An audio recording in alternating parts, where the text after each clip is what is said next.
రాజ్కోట్లో మన వాళ్ళు జెండా ఎగరేస్తారేమో అని ఆశపడితే జెండా ఎగరేయడం అనేసి 2 చేతులు ఎత్తేశారు. బౌలర్లు బాగానే బౌలింగ్ వేసి కట్టడి చేయగలిగినా కూడా బ్యాట్స్మెన్ వైఫల్యం వల్ల టోటల్గా ఇండియా 3వ టీ20ని చేజార్చుకుంది. ఇప్పుడు అందరూ కూడా ఫెయిల్ అయిన బ్యాట్స్మెన్ సంగతి పక్కన పెట్టి అసలు ఆ మాత్రం ఈ మాత్రం ఆయన హార్దిక్ పాండ్యా బ్యాటింగ్ చేసిన విధానాన్ని చూసి అందరూ దుమ్మెత్తిపోస్తున్నారు. ఇవన్నీ ఏం జరిగినాయి, అసలు ఎందుకు మన వాళ్ళు చేతులెత్తేయాల్సి వచ్చింది, ఈజీగా గెలవాల్సిన మ్యాచ్లో ఎందుకని ఓడిపోవాల్సి వచ్చింది అనేది మాట్లాడుకునే ముందు దిస్ ఇస్ త్వరగా శ్రీరామ్, క్రికెట్ అనలిస్ట్. మన ఛానల్ వేదాంత ఛానల్ అందరూ సబ్స్క్రైబ్ చేసుకోండి. వేదాంత ఛానల్లో క్రికెట్ రివ్యూలు మాత్రమే కాకుండా సినిమా రివ్యూలు, పొలిటికల్ రివ్యూలు, అలాగే భక్తి ఆధ్యాత్మిక సంబంధమైన అంశాలు, అలాగే మోటివేషనల్ వీడియోస్, హెల్త్కి సంబంధించిన వీడియోస్, ఇలా అనేక రకాల వీడియోస్ వస్తుంటాయి. సో వేదాంత ఛానల్ సబ్స్క్రైబ్ చేసుకోండి. At the same time bell icon నొక్కండి. బెల్ ఐకాన్ నొక్కితే మీకు ఎప్పటికప్పుడు కొత్త వీడియో అప్లోడ్ అయినప్పుడల్లా మీకు అప్డేట్ వస్తూ ఉంటుంది. సో అలా కాదు, మాకు ఓన్లీ క్రికెట్ మాత్రమే ఇంట్రెస్ట్ అండి అంటే కనుక క్రికెట్ వేదాంత ఛానల్ ఉంది. క్రికెట్ వేదాంత ఛానల్ని కూడా సబ్స్క్రైబ్ చేసుకోండి. At the same time bell icon నొక్కండి. Thank you very much. ఇక అసలు విషయానికి వస్తే 171 పరుగులకి మనం కట్టడి చేయగలిగాము ఇంగ్లాండ్ది. అది కూడా టాస్ మనమే గెలిచి, వరుసగా 3వసారి కెప్టెన్ సూర్యకుమార్ యాదవ్ టాస్ గెలిచాడు. టాస్ గెలిచి ఈసారి కూడా ఫస్ట్ బౌలింగ్ తీసుకున్నాడు. అంటే డ్యూ ఏమైనా వస్తుందేమో అన్న ఉద్దేశంతో బౌలింగ్ తీసుకున్నట్టు కనబడింది. కానీ సెకండ్ ఇన్నింగ్స్లో డ్యూ అయితే ఏమీ ప్రభావం కనిపించలే. మరి ఇప్పుడు అసలు ఆ నిర్ణయం రైటా రాంగా అన్న దాని మీద రకరకాల విశ్లేషణలు నడుస్తున్నాయి. అసలు ముందే ఫస్ట్ బ్యాటింగ్ తీసుకుని ఉండవలసింది. అప్పుడు అసలు ఆ పిచ్ చూస్తే కనుక రోడ్ రోలర్ తోటి రోలింగ్ చేసినట్లాగా ఉంది. అంటే ఆల్మోస్ట్ ఒక సిమెంట్ చట్టం మీద బౌలింగ్ చేసినట్టే ఉంది తప్ప అక్కడ దాని మీద ఏమి స్వింగ్ కానీ అలాంటివన్నీ ఏమి కనపడలా. కానీ సెకండ్ ఇన్నింగ్స్లోకి వచ్చేసరికి మాత్రం పిచ్ కొంచెం మారింది, స్పిన్ కూడా తిరిగింది. England bowler Adil Rashid spin చాలా బాగా తిప్పాడు, లెగ్ స్పిన్ చాలా బాగా తిప్పాడు. ఒక బాల్ అయితే అసలు అన్ప్లేయబుల్గా, అంటే లోపలికి సడన్గా కట్ అయ్యి తిలక్ వర్మ క్లీన్ బౌల్డ్ అవ్వాల్సిన పరిస్థితి వచ్చింది. కానీ ఫస్ట్ ఇన్నింగ్స్లో చూస్తే అంత గొప్పగా అయితే స్పిన్ పడలేదు, స్వింగ్ అవ్వలేదు. కాకపోతే వికెట్లన్నీ కూడా స్పిన్నర్లకి ఎక్కువగా వచ్చినాయి, అది వేరే విషయం. కానీ అద్భుతమైన స్పిన్ ఏం తిరగలేదు. సో అలాంటి పిచ్ మీద ఫస్ట్ మనం బ్యాటింగ్ చేస్తే బాగుండేది అనేది చాలామంది అభిప్రాయం. కానీ సూర్యకుమార్ యాదవ్ బౌలింగ్ తీసుకున్నాడు. సరే, ఓడిపోయిన తర్వాత రకరకాల విమర్శలు వస్తుంటాయి కాబట్టి ఇది కూడా ఒక విమర్శ. ఫస్ట్ బ్యాటింగ్ తీసుకుని ఉండవలసింది అనేది ఒక విమర్శ. ఫస్ట్ బ్యాటింగ్ తీసుకోకపోయినా అసలు 171 రన్ అనేది ఈజీగా గెలవాల్సిన స్కోర్ అది. ఎందుకంటే అక్కడ రాజ్కోట్లో యావరేజ్ స్కోరే 189 ఉంది. లాస్ట్ టైం మనం ఆడినప్పుడు కూడా 220+ అంత కొట్టినట్టున్నారు మన వాళ్ళు. సో 171 కొట్టడం అనేది అసలు విషయమే కాదు. అలాంటి పిచ్ మీద బ్యాట్స్మెన్ వరుసపెట్టి చేతులు ఎత్తేయడం, వాళ్ళ బలహీనతల మీద, బ్యాట్స్మెన్ బలహీనతల మీద బాగా స్టడీ చేసి ఇంగ్లాండ్ బౌలర్లు దాడి చేయడం ఏదైతే ఉందో అది బాగా సక్సెస్ అయింది. వాళ్ళ ఇన్నింగ్స్ని చూస్తే ఒకసారి కూడా వాళ్ళలో కూడా పెద్దగా ఎవరు స్కోర్ కొట్టారు అంటే మనం చెప్పుకోవాలంటే ఇంగ్లాండ్ ఇన్నింగ్స్లో కూడా ఒక డకెట్ 51 కొట్టాడు, బట్లర్ 24 కొట్టాడు. సారీ, చిన్న డిస్టర్బెన్స్ వచ్చింది. అయినా మనం దేని గురించి మాట్లాడుకుంటున్నాం అంటే ఇంగ్లాండ్ వాళ్ళ ఇన్నింగ్స్ గురించి మాట్లాడుకుంటున్నాం. అదే డకెట్ 51 కొట్టాడు, హైయెస్ట్ స్కోర్ డకెట్దే. బట్లర్ 24 కొట్టాడు. తర్వాత లివింగ్స్టన్ ఒక 43 కొట్టాడు. అంటే వీళ్ళల్లో ఒక 3 బాగానే ఆడారు. మంచి స్కోర్లు కొట్టింది ఎవరైతే 3 కొట్టారు. వాళ్ళలో కూడా మిగతా వాళ్ళందరూ ఫిల్ సాల్ట్ 3వసారి కూడా ఫెయిల్యూరే. 3వ కాన్సిక్యూటివ్ టీ20లో ఫెయిల్యూరు. బ్రూక్ మళ్ళీ ఫెయిల్యూర్, 8కే అవుట్. స్మిత్ 6కి అవుట్.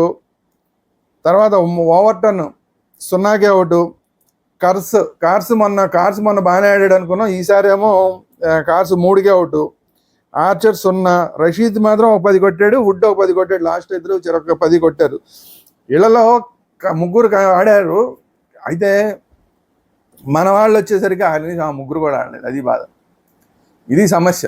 మనం ఓడిపోవడానికి సమస్య ఏంటంటే మన వాళ్ళు కనీసం ఆ ముగ్గురు కూడా ఆడాల. ఇప్పుడు మన వాళ్ళ సంగతి చూస్తే ఇందాక చెప్పాను కదా, Hardik Pandya highest scorer 40 runs. Hardik Pandya highest scorer 40 runs. ఇప్పుడు అందరు తిడుతున్నది కూడా హార్దిక్ పాండ్యానే. అది పరిస్థితి. సంజు శాంసన్ వరుసగా మళ్ళీ 3వ T20లో కూడా ఫెయిల్యూరు. 3 పరుగులకే అవుట్ అయిపోయాడు. సంజు శాంసన్ చాలా సీరియస్గా వర్కౌట్ చేయకపోతే ఆఫ్ స్టంప్ మీద పడిన బాల్ని పుల్ చేద్దామనే ప్రయత్నంలో 3 సార్లు అవుట్ అయ్యాడు. 2 సార్లు ఏమో డీప్ మిడ్ వికెట్లో అవుట్ అయ్యాడు. ఇప్పుడేమో మిడాన్లో అవుట్ అయ్యాడు. సో కావాలని అతనికి అదే బౌలింగ్ వేస్తున్నారు.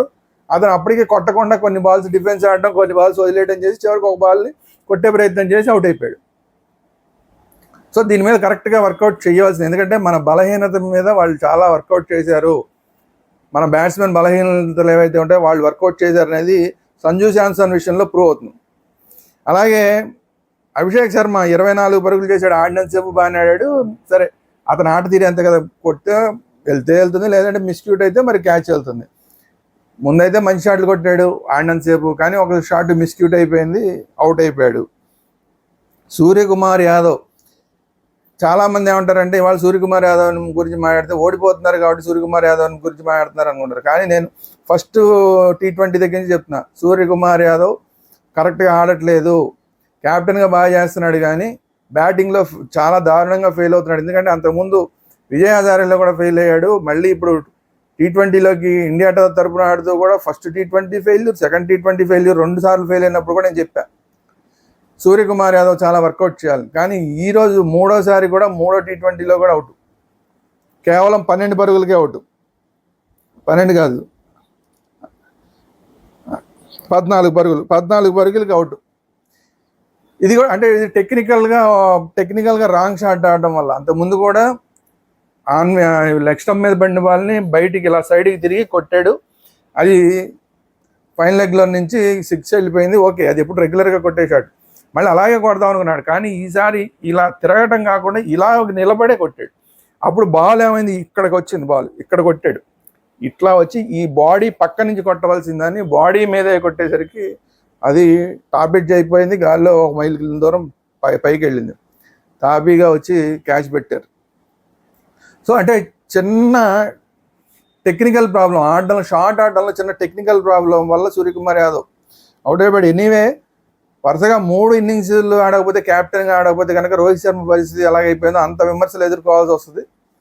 సో చూసుకోవాలి. ఎందుకంటే రోహిత్ శర్మ అంత వరల్డ్ కప్ గెలిపించిన క్యాప్టెన్కే ఒక 3-4 ఇన్నింగ్స్లు వరుస పెట్టి ఫెయిల్ అయితే అసలు టీంలోంచి తీసేయాల్సిన పరిస్థితి. అంటే తనంతట తాను తప్పుకున్నాడా తీసేశారా ఏదైనా కానీ మొత్తానికి అతని కెరీర్కే ఎండ్ కార్డ్ పడేంత సిచ్యువేషన్ వచ్చేసింది. అందువల్ల సూర్యకుమార్ యాదవ్ వయసులో చిన్నవాడేం కాదు కాబట్టి ఏ మాత్రం ఫెయిల్ అయినా కూడా ఒకసారి కనుక ఇలాగ కంటిన్యూస్గా విమర్శలు వస్తే కనుక ఒకసారి పక్క పెడితే మళ్ళీ టీంలోకి రావడం కష్టం. ఎందుకంటే చిన్నవాడేం కాదు, మళ్ళీ ఎప్పుడైనా రావచ్చు అనుకోవడానికి. కానీ కాబట్టి సూర్యకుమార్ యాదవ్ తన టెక్నిక్ మీద 1-2 సార్లు మళ్ళీ చూసుకుని జాగ్రత్తగా ఆడడం అనేది చాలా అవసరం. అలాగని ఫామ్లో లేడని కాదు, కొట్టిన షాట్లు బాగానే వెళ్ళినాయి. అది అంతకుముందు చెప్పాను కదా, అంతకుముందు ఇలా కొట్టిన షాట్ బాగా 6 వెళ్ళింది. కానీ కొంచెం వాళ్ళ ఫేస్కి అడ్జస్ట్ అవడంలో ఇబ్బంది.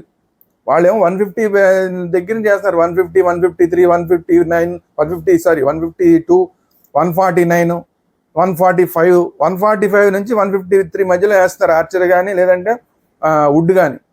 అట్లాంటి పరిస్థితుల్లో ఆ ఫాస్ట్ బౌలింగ్తో అడ్జస్ట్ అవ్వడంలో కొంచెం ఇబ్బంది. ఇప్పుడు మార్క్వుడ్కి అవుట్ అయింది. మార్క్వుడ్కి క్యాచ్ ఎవరు పెట్టారు, ఫిల్ క్యాచ్ పెడితే అవుట్ అయ్యాడు సూర్యకుమార్ యాదవ్ 14 వరకు. మార్క్వుడ్కి ఆ ఫాస్ట్ బౌలింగ్కి మన షాట్ కొట్టేటప్పుడు చిన్న అడ్జస్ట్మెంట్ చేసుకోవాల్సి వస్తుంది, కొంచెం ఎర్లీగా ఆడాల్సి వస్తుంది. ఆ ఎర్లీగా ఆడకపోతే ఏమవుతుందంటే బ్యాట్ వెళ్ళి బాల్ని కొట్టాల్సింది పోయి బాలే వచ్చి బ్యాట్కి తగులుతుంది. బాలే వచ్చి బ్యాట్కి తగిలితే ఇలాంటి పరిస్థితులన్నీ వస్తాయి. సరే, ఎనీవే మళ్ళీ ఇంకోసారి ఫెయిల్యూర్. హార్దిక్ పాండ్యా 40 పరుగులు కొట్టి అందరికన్నా హైయెస్ట్ స్కోరర్. మళ్ళీ మాట్లాడదాం. వాషింగ్టన్ సుందర్ని ముందు పంపించారు. ధ్రువ్ జురేల్ కన్నా ముందు వాషింగ్టన్ సుందర్ని ముందు పంపించారు. ఇది ఎందుకు పంపించారో అర్థం కాని పరిస్థితి. ఎందుకంటే అక్కడ స్కోర్ కొట్టాల్సింది ఎక్కువ ఉంది, రన్ రేట్ పెరిగిపోతుంది అక్కడ. అలాంటి టైంలో వాషింగ్టన్ సుందర్ని పంపిస్తే ఏం ప్రయోజనం? వాషింగ్టన్ సుందర్ స్లోగా ఆడతాడు. మనం అన్ని టెస్టుల్లోనూ చూసాం, అంతకుముందు చెన్నైకి ఆడినప్పుడు చూసాం. ముందు స్టార్టింగ్లో కొంచెం స్లోగా ఆడి తర్వాత అందుకుంటాడు లయని. సో అలాంటి వాషింగ్టన్ సుందర్ని ముందు పంపిస్తే ఉపయోగం ఏంటి? దాని తర్వాత అక్షర్ పటేల్ని పంపించారు, కానీ అక్షర్ పటేల్ ముందు పంపించినా బాగుండు. అక్షర్ పటేల్ కూడా సక్సెస్ అవ్వాలి. అక్షర్ పటేల్ కూడా కేవలం 15 పరుగులు కొట్టాడు. 15 పరుగులు కొట్టి 16 బాల్లో 15 పరుగులు కొట్టి అక్షర్ పటేల్ అవుట్. తర్వాత ధ్రువ్ జురేల్ వచ్చాడు, కేవలం 2 పరుగులు. ధ్రువ్ జురేల్కి చాలామంది ఏమంటున్నారంటే ధ్రువ్ జురేల్ని ముందు పంపించి ఉండాల్సింది. ఎస్ కరెక్టే, ధ్రువ్ జురేల్ని ముందు పంపించి ఉండాల్సింది. కానీ ధ్రువ్ జురేల్ని లాస్ట్లో పంపించినా కూడా అతను ఆడిన 2 బాల్స్ కూడా అంత కాన్ఫిడెంట్గా ఏం కొట్టట్లేదు. అది కదా సమస్య. నీ రాక నీకు అవకాశం వస్తే ఎలా ఉపయోగించుకోవాలి? మొన్న సెకండ్ దాంట్లో కూడా, సెకండ్ T20లో కూడా ఫెయిల్ అయినప్పుడు నేను ఇదే చెప్పాను. వేరే వాళ్ళు ఎవరో అన్ఫిట్గా ఉండటం వల్ల అవకాశం వచ్చింది. ఆ పక్కనేమో బోల్డ్ మంది వెయిట్ చేస్తున్నారు. ఇంకా రమణ్దీప్ సింగ్ వెయిట్ చేస్తున్నాడు, ఇంకొక అతను కూడా వెయిట్ చేస్తున్నాడు అక్కడ. ఇలాంటి టైంలో ఎంత జాగ్రత్తగా ఆడాలి? వచ్చిన అవకాశాన్ని మళ్ళీ అతను తీసి పక్కన పెట్టకుండా మళ్ళీ ఇంకొక అవకాశం కూడా ఇచ్చారు. ఇంకొక అవకాశం ఇచ్చినా కూడా మళ్ళీ కేవలం 2కే అవుట్ అయిపోవడం అంటే మరి అది మళ్ళీ కంటిన్యూ చేస్తే కనుక వెనకాల నుండి ఎవరన్నా కొంచెం మోస్తున్నారేమో అని అనుకోవాల్సిన పరిస్థితి వస్తుంది ధ్రువ్ జురేల్ విషయం. ఎందుకంటే ధ్రువ్ జురేల్ రెగ్యులర్ బ్యాట్స్మెన్ ఏం కాదు, కేపర్. ఒక పక్కన రెగ్యులర్ కేపర్ ఉండగా ఆల్రెడీ కేపర్లు కొంతమంది పక్కన వేరే వన్డేట్లోనూ టెస్టుల్లోనూ ఇంకా మెయిన్ కీపర్లు అందరూ ఉండగా ఇతను కేపర్గా ఉన్న అతనికి బ్యాట్స్మెన్గా కూడా అవకాశం ఇస్తే కూడా వరుసగా ఫెయిల్ అవుతుంటే కనుక పక్కన పెట్టక తప్పదు. మరి చూసుకోవాలి, ధ్రువ్ జురేల్ చూసుకోవాలి. సో అది పరిస్థితి. మహమ్మద్ షమీ వచ్చాడు, ఒక 6 కొట్టాడు. సరే ఇలాంటి టైలెండర్లో ఇంకా కొడతారని మనం ఎక్స్పెక్ట్ చేయకూడదు. ఒక 6 కొట్టాడు, మొత్తం 7 రన్స్కి అవుట్ అయిపోయాడు. తర్వాత బిష్ణోయ్ ఒక 4, చక్రవర్తి 1. అంటే ఇక్కడ ఇప్పుడు 40 హైయెస్ట్ స్కోరర్ హార్దిక్ పాండ్యా. మరి హైయెస్ట్ స్కోరర్ హార్దిక్ పాండ్యాని ఎందుకు తిడుతున్నారు అందరూ? 35 బంతుల్లో 40 పరుగులు చేశాడు. బాల్స్ కన్నా కూడా, ఆడిన బాల్స్ కన్నా కూడా రన్స్ ఎక్కువ ఉన్నాయి కదా, ఎందుకు తిడుతున్నాడంటే ఆల్రెడీ రన్ రేట్ పెరిగిపోతున్న పరిస్థితుల్లో స్లోగా ఆడాడు. ఇది సమస్య. లాస్ట్లో ఒక 4 4లు తగిలి ఆ మాత్రం స్కోర్ వచ్చింది, 40 వచ్చింది. కానీ ముందు నుంచి అతను వచ్చేసరికే పేకల మీద ఉంది. అప్పటికే వికెట్లు పడిపోయినా కొట్టాల్సింది ఎక్కువ ఉంది. అట్లాంటి పరిస్థితుల్లో స్లోగా ఆడాడు. ఈ స్లోగా ఆడటం ఏదైతే ఉందో దానివల్ల హార్దిక్ పాండ్యా గురించి అందరూ కూడా విమర్శిస్తారు. అంటే చివరిలోకి వచ్చేసరికి నేను కొడతానులే అన్న కాన్ఫిడెన్స్, నేను గెలిపిస్తానులే అన్న కాన్ఫిడెన్స్, మధ్యలో సింగిల్స్ కూడా తీయలేదు. నేనే కొట్టి గెలిపిస్తా అన్నట్లాగా కొన్ని సింగిల్స్ కూడా తీరా చూస్తే అవుట్ అయిపోయాడు. ముందు స్లో ఆడటం తప్పు, తర్వాత సింగిల్స్ తీయకుండా నేనే గెలిపిస్తానన్న ఓవర్ కాన్ఫిడెన్స్ తోటి సింగిల్స్ తీయకపోవడం తప్పు. పోనీ తీసినప్పుడు సరిగా హిట్టింగ్ లేకపోవడం అనేది 3 తప్పు. సో దీనివల్ల మిగతా ఫెయిల్ అయిన వాళ్ళందరికన్నా కూడా హైయెస్ట్ స్కోరర్గా ఉన్న 40 కొట్టిన హార్దిక్ పాండ్యాని అందరూ తిట్టడం కారణం ఏంటంటే ప్లానింగ్ లేదు, ఎగ్జిక్యూషన్ లేదు. ప్లానింగ్ సరిగా లేదు, ఎగ్జిక్యూషన్ సరిగా లేదు. పోనీ ప్లానింగ్ సరిగా లేకపోయినా ఆ తప్పు ప్లానింగ్ అయినా కూడా ఎగ్జిక్యూషన్ సరిగా ఉన్నా కూడా గెలిచేవాళ్ళం. తప్పు ప్లానింగ్ తోటి, రాంగ్ ఎగ్జిక్యూషన్ తోటి మొత్తం ముంచేసి మొత్తం పేకల దాకా వచ్చి ఇప్పుడు ధ్రువ్ జురేల్ వచ్చిన తర్వాత కూడా అసలు కొట్టడానికి అవకాశం, ఇట్టి పరిస్థితుల్లో ఊపేయడమే తప్ప ఇంకొక అవకాశం లేని పరిస్థితి. అక్షర్ పటేల్ కూడా అంతే స్లోగా ఆడాడు. అక్షర్ పటేల్ కూడా ఈవెన్ స్లోగా ఆడాడు. బ్యాట్ ఊపాల్సిన పరిస్థితిలో కూడా ఊపలేదు. కారణం ఏంటంటే ఫైనల్గా సూర్యకుమార్ యాదవ్ ఏం చెప్తున్నాడా అంటే అదిల్ రషీద్ బ్రహ్మాండంగా బౌలింగ్ వేసాడు, అందుకని మేము కొట్టలేకపోయాం అంటున్నాడు. స్పిన్నర్లకి మనం తెల్లారు లేస్తే మనం ఆడితే స్పిన్నర్లతోటి, అలాంటిది స్పిన్నర్ బాగా వేసాడు కాబట్టి మేము కొట్టలేకపోయామని మాట్లాడడం అనే పరిస్థితి ఉంటే ఇంక మనం విదేశాలకు వెళ్తేనేమో ఫాస్ట్ పిచ్ల మీద ఫాస్ట్ బౌలర్లను ఎదుర్కోలేము. అక్కడ ఫాస్ట్ బౌలర్లు బాగా వేసారు కాబట్టి మేము ఆడలేకపోయాం అంటాం. ఇండియాలో ఉన్నామో స్పిన్నర్ బాగా వేసాడు కాబట్టి మేము ఆడలేకపోయాం అంటే అసలు ఎక్కడ బాగా ఆడతారు కదా. సో ఆ స్టేట్మెంట్ ఏదైతే ఉందో అది స్టేట్మెంట్ కరెక్ట్ కాదు. ఎవరో ఒకళ్ళు బౌలింగ్ బాగా వేస్తారు, దానికే ఉంది, అందరిని పెట్టుకుని దానికే కదా. వుడ్ కూడా బాగానే వేసాడు. ఆ వుడ్ ఫేస్ బౌలింగ్ ఆడలేకే సంజు శాంసన్ నానా ఉన్న కాసేపు కూడా డ్యాన్సులు చేశాడు అక్కడ. సో వాటి ఫాస్ట్ బౌలింగ్ని ఆడలేమంటే, స్పిన్నర్ని ఆడలేమంటే ఇంకెందుకు? అంతర్జాతీయ స్థాయిలో మేము వాళ్ళ ఎవరో బాగా వేసారు, మేము ఆడలేకపోయామంటే మరి వేరే వాళ్ళని చూసుకుంటాం అబ్బాయి అంటారు. మొత్తం మీద ఈ మొత్తం మ్యాచ్ మీద చెప్పుకోవాల్సింది ఏదైనా ఉందంటే వరుణ్ చక్రవర్తి బౌలింగ్. వరుణ్ చక్రవర్తి అద్భుతంగా బౌలింగ్ వేసి 5 వికెట్లు తీయడం ఏదైతే ఉందో అది చెప్పుకోవాల్సిన అంశం. ఫస్ట్ T20లో వికెట్లు తీశాడు, సెకండ్ T20లో వికెట్లు తీశాడు, థర్డ్ T20లో అయితే 5 వికెట్లు హాల్ తీశాడు. ఛాంపియన్స్ ట్రోఫీ టీంలో లేడు.